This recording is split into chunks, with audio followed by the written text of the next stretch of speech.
Imagine a simple, unknown young man, a miner from Wales with no formal education and no fame, who, with just one simple phrase, sparked a revival that set an entire nation on fire, leading over 100,000 souls to surrender to Christ. At 13, he began praying fervently for a revival, and 10 years later, at 26, God answered with a fire no one could put out. Churches were packed, streets filled with tearful crowds, hearts transformed. But what happened there wasn't just a change in people's faith. It was a revolution that stopped entire towns. It all started with a young man, Evan Roberts, crying out, "Revive Wales and bend us, Lord." A simple prayer that became a national cry. Today, you'll discover how God used this young man to spark one of the greatest revivals in modern history, touching thousands of lives, families, and communities. Stay with me until the end of this inspiring story. And if you want to see how a life of prayer can transform a nation, go ahead and like the video, subscribe to the channel for more real-life stories that will strengthen your soul. Evan Roberts was born in June 1878 in the small town of Lugher in South Wales, a simple place of humble workers surrounded by coal mines and grey hills. His family was part of the working class. His father was a blacksmith, and like many at that time, life was hard, marked by sweat and the silence of the earth. But in the middle of that simplicity, something special was planted in that boy's heart. From an early age, Evan was raised in a Calvinistic Methodist Christian home, where faith in God was taken seriously. He grew up hearing the Bible read aloud, attending fervent services, and learning about the fear of the Lord. Even as a child, he was known for his unusual spiritual seriousness. While other boys ran through fields or played games, Evan was often seen silent, eyes down, carrying his Bible, the very same one that would become his inseparable companion. At 11 years old, as was common then, he had to leave school to work in the coal mines. Imagine a boy with small hands and a sensitive heart going down into the dark depths of the earth to help support his family. The environment was harsh, noisy, dirty. But even there, Evan didn't leave his faith behind. He took his Bible into the mine and during breaks, read the scriptures carefully. Some co-workers thought he was strange. Others mocked him, but he didn't care. From a young age, Evan sought something he himself may not have fully understood yet: intimacy with God. There was a thirst in him, a longing no ordinary activity seemed to satisfy. He prayed constantly, read the Bible with devotion, and even without understanding the future, he already felt God was preparing him for something great.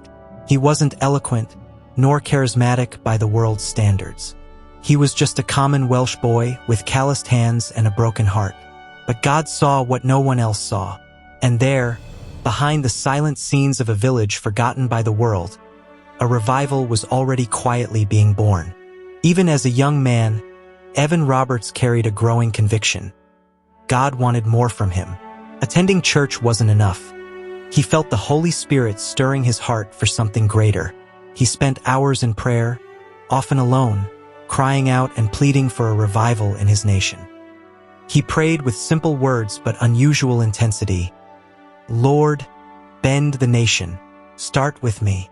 In 1904, during a meeting in Blaenenchurch with evangelist Seth Joshua, Evan heard a phrase that ignited his soul. "Bend us, O Lord." Those words echoed inside him like a divine call. Something changed right then. Evan realized the time had come, and God was about to move. Shortly after that meeting, Evan attended a prayer vigil that would mark his life forever. That night, he was deeply touched by the Holy Spirit. He felt as if heaven had come down on him. A weight so intense it made him pray and weep for hours. He would describe that moment as his baptism of power. When he left, Evan was transformed. With shining eyes, he said, "I have seen a whole nation ready to bow before Jesus." God had marked his heart, and the revival was about to begin. Even while studying theology in Newcastle Emlyn, Evan felt a clear direction from God. Return to Lugher. It seemed crazy to leave his studies to preach in his hometown, but he obeyed. At the first meeting, only 17 young people showed up. Nothing seemed to indicate that anything extraordinary would happen. until the presence of God filled that small place. People began to cry, confess sins, and seek God urgently. It was as if heaven itself had manifested there. The flame had been lit, and soon it would spread throughout the nation. After that first meeting in Lahore, something extraordinary began to happen. The news spread with supernatural speed. Within days, other churches in the area began inviting Evan. Within weeks, hundreds were attending the meetings. Within months, there were thousands. Evan Roberts didn't preach in a conventional way. He didn't follow scripts or fixed liturgies. His meetings were spontaneous. He prayed, sang hymns, waited in silence, and let the Holy Spirit lead everything. There was no focus on elaborate theology, but on total surrender to God. Churches were packed beyond capacity, with people standing outside, trying to hear through the windows. Crowds came from neighboring towns, traveling by foot or train just to attend. It was common for services to start at night and only end at 3 or 4 in the morning, with no one wanting to leave. The atmosphere was filled with tearful prayers, spontaneous worship, and broken hearts. What started with 17 young people in a forgotten village was now shaking all of Wales. The revival didn't stay confined to churches. It spilled into the streets, homes, courts, and even coal mines. Miners, many once known for cursing and fighting, now gathered to pray before work. Hardened men returned tools they had stolen, asked each other for forgiveness, and sang hymns as they descended into the depths of the earth. Bars and pubs emptied out. Some even closed for lack of customers. Jails were empty. Crime dropped drastically in several towns. There were even cases where police had no work to do. Instead of making arrests, some officers formed police choirs, singing at revival meetings. In some courts, judges received Bibles as a symbol that there were no crimes to judge. Wales was being transformed, not by laws, not by politics, but by the power of the Holy Spirit, which had come down on a nation through repentant hearts. The impact of the revival brought fame to Evan Roberts, but also a heavy burden on his shoulders. He wasn't physically strong, and the intense pace of meetings, prayers, and fasting began to take its toll. Evan spent hours alone in prayer, often in deep fasting, seeking God's guidance to lead the ever-growing crowd. But the spiritual and emotional pressure was too much for a young man of just 26 years. In 1906, exhausted and weakened, Evan had to make a difficult decision: to step back from public leadership of the revival. His tired body needed rest, but his heart never stopped praying for the nation. After stepping away from public leadership, Evan Roberts chose a quieter, more reserved life.